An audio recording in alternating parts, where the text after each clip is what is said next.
Good morning. Today I'm going to talk about of the Coliseum of Rome. So let's start with the video. Here we can see some gladiators arriving to the Coliseum.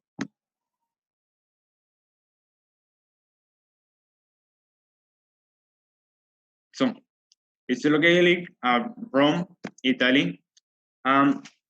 It was the largest amphitheater by at the time and can hold 50,000 or maybe 80,000 spectators.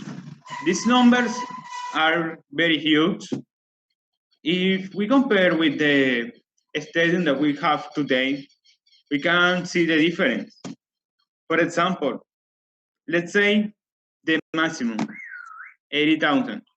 This is the same capacity that have the Dallas Cowboy Stadium, which is the biggest stadium of the state of Texas in the United States. And it's more capacity than have the Allianz Arena, which is the stadium of the Bayern Munich, which is nowadays the best team of the world, and more capacity than the stadium of Maracanã. This is the biggest stadium of Brazil, the country of the Jogo Bonito. And let's compare with the minimum, 80,000. This is the same capacity that have the Bombonera of Argentina, the Rio de Janeiro Stadium, which is the arenas of Corinthians, and more capacity than have the Stadium Metropolitano de Barranquilla, which is the home of the Selección Colombia.